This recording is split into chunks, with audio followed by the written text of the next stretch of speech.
Hey YouTube, it's Saurabh again, and in today's video I'll be showing you everything you need to know about snapping in Blender. Sometimes when you want to align objects precisely and you want them to be stacked on each other or in a specific place, specific point, you want a cube's one corner to be aligned or snapped to another sphere or another cube, right? All this can be done by snapping, and trust me, you will want to know this. To enable snapping, it's this single button here. And the shortcut you can say is Shift Tab, but when you click on this button, the snap is actually now active.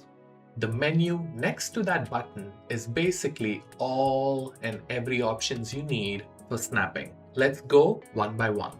All right, let's go from top to bottom. So the top has 4 tabs. Closest. Closest is basically snapping to the closest point on a mesh. Center is basically when the transformation of the object is snapped to another thing. So basically, if you have like the move tool and you moved the pivot or moved that transformation around a cube, and when you snap it, that is going to be taken in consideration as the center. The third is median. I don't know what it does. I never used it. Just don't use it. The fourth one, active. Active is basically when you have an active object, so you snap it to the active object. That's it. Most of the time, you guys are only going to use closest. It is the best and it's the most simplest, so let's use that. So the first one is increments, and it'll be easier for me to show you guys. So it will snap to increments. Now, if I have this selected, and if I click on my cube and press G, and then let's select axis, so Y. If I move this, guys, do you see how it snaps to increments? Right? So you can feel that snapping nature in this cube. If you go back and then switch off snap, and then press G and Y, see how smooth it is? That's the difference. So it snaps with increments. To make the second one easier, I've made the cube smaller. And now this is called grid snapping. So for example, if I go to the top view, this is the top view. If I press G and if I press Y, you can see how it snaps to the grid, right? And if I zoom in, do you see this individual grid line? That is what it's snapping to. So when I press G and then Y, you can see it snaps to each and every unit of the grid. That's the difference between grid and increment. Increment is literally units, like 1 unit. So from one end of this grid to the other end of this grid. That is 1 unit. That's increment snap. And grid snap is basically even individual grid lines. If your grid is bigger, it's going to snap even bigger. That's it. The next and probably the most I use is vertex snap to the closest. So basically I choose closest, vertex, and that's pretty much it, right? You select the object, press G to move it in view space. And if I come close to an object's vertex, you see how it immediately snaps to that particular vertex. That's the magic, right? So I can snap it to this, I can snap it to this. That's how it works. Now, snapping in Blender is a little bit tricky because it actually snaps from where your mouse cursor is. I know, it sounds weird. Here, let me see if I can show it to you. So if I go on top view and move this like this, right? Move it closer. If I want this vertex to snap here, I go near this vertex, press G and then snap it. Do you see? Do you see how it understands? So where your mouse pointer is, it takes that area as consideration for some reason, right? So you have to move it. If you want to snap it to this and you want to snap this vertex, you maybe, let's see if I move this here. Is it working? Yeah. You see how it automatically does it. But to be precise, if you just go on top of that vertex, see how it's weird, right? So I was on this vertex. Sorry, I had selected this vertex, but then when you bring it here, what bullshit is this? Okay. Okay, so basically I'm learning Blender as well, right? So I don't know why it did that. So because I selected this vertex here and yeah, there you go. It works now. But then if I select this and bring this here, Oh, there it works. Okay, cool.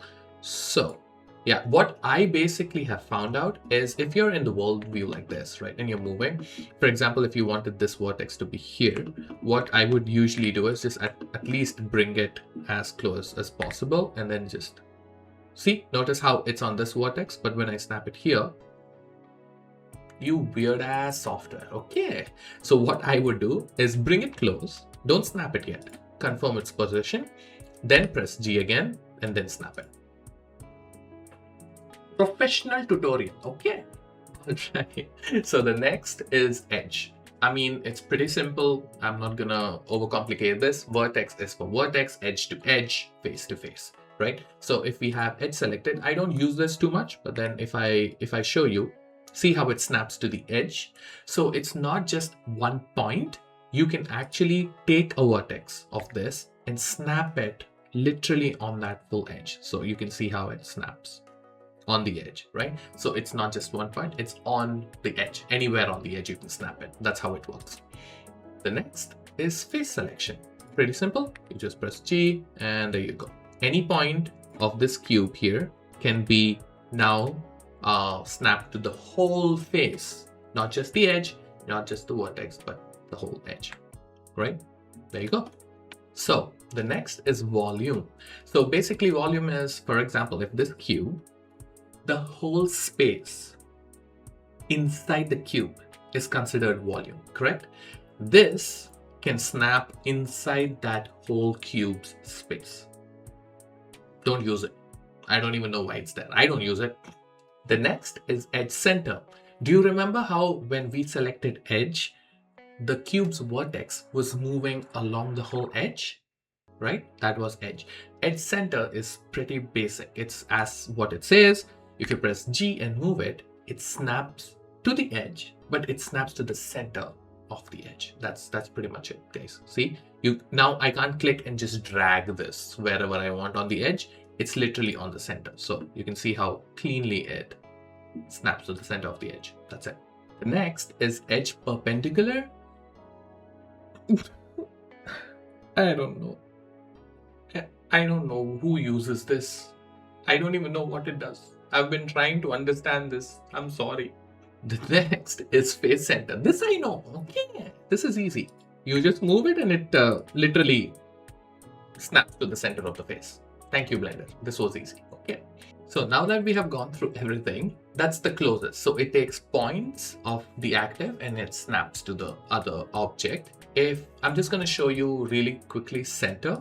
So if you take this and now you can notice that it's center and it's face center. So it's going to take, you see this transformation of this, it is on the center of the cube. It's going to snap this point now. It's not going to snap the corners. It's going to snap the center of this cube to the center of this face. So if I move, it should snap. There you go. Look at that. So I hope you understood what center is. For people who are still a little confused about how the center or this transform actually snapped, I can show it to you guys a little bit more clear. So for example, this is the center of this object, right? This blue dot. It's in the center of the cube, the volume, right? If you press tab to go to edit mode, let's select this edge, this vertex. If you press Shift S, you get this pop-up menu. So I'm just going to say cursor to select it. You see how the 3D cursor is now at that vertex. Now, if I press Q, go to my quick favorites, and I'm going to say origin to 3D cursor. You see how that blue dot moves to that vertex, right? You can do that over here as well. So you go into object, I believe, and then set origin. Right? So I have just added them to my quick favorites. But now that that blue dot has moved over here, so I'm just going to move this cube. You see the blue dot over here now? So the center of this cube has completely moved. Now, if I press G and move this, look at that. This is how it snaps to the center of the face. Literally center and face center. It's the same thing. I just moved the transformation of the cube and that is how it snaps. Now for some extra tip. So everything we did till now, the increment, the grid, the vertex, it affects only move. When you set it to rotate and scale and give it values over here as well, how much you want it to rotate in the increment. Now, when you start snapping it, it even rotates your objects, right? So I use only move because I want to like snap them properly together, and I don't want the snapping object to randomly rotate in directions. So I usually keep this off. If your object is rotating in random directions, basically this rotate is on, right? So you can switch that off and it should be good. And with that, the basics of snapping in Blender is complete. And I really hope this helps your modeling journey. And yeah, thank you for all the support you guys are showing on my first video. For some reason, we are actually hitting 100 views on that. That's pretty cool. Thank you so much for that. And have a good weekend. Thank you all again. Saurabh signing off. Bye-bye.